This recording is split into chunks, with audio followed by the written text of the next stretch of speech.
even though it's going to be a painful few years, we can come back and come back strongly. They must be confident that Sri Lanka will pull through. And I'm also confident.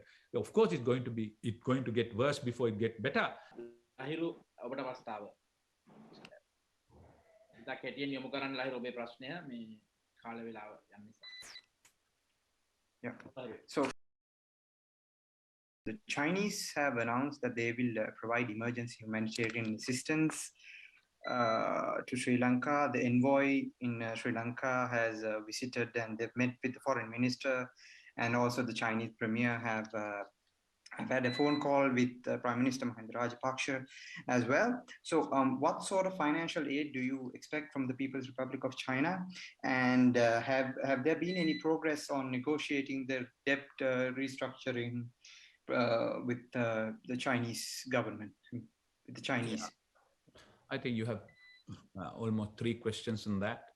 Number one is what they have announced has already been announced in terms up to about 2 million and the Chinese currency kind of a support, 200 million. So that will come immediately and rapidly.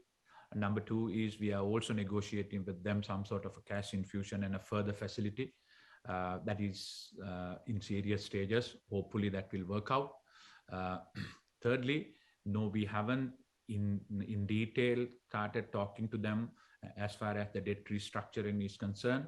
One good thing is yesterday they agreed with Zambia along with all the others for them also to consider as a group and discuss.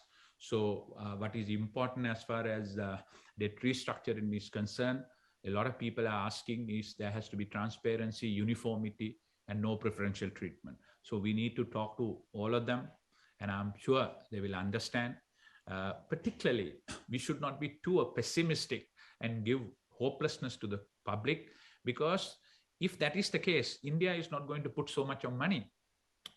India is investing $1 billion on emergency, the food and other medical items, and another 2 to 2.5 billion worth of deferment of SDU payment. So that means more than our people, they must be confident that Sri Lanka will pull through. And I'm also confident. Of course, it's going to get worse before it gets better. But if you work hard, if you be realistic, if you learn lessons from what India went through in early 90s and South Korea went through and what Thailand went through, South Malaysia went through, I'm very confident. Even though it's going to be a painful few years, we can come back and come back strongly by getting proper structural reforms which is required for us to become a strong nation, which need not to go back to IMF ever. So it is a moment for us to seize. I hope that Sri Lankans, irrespective of party politics, irrespective of our difference, irrespective of our hate against each other amongst politicians, will seize this opportunity and meet the reality test.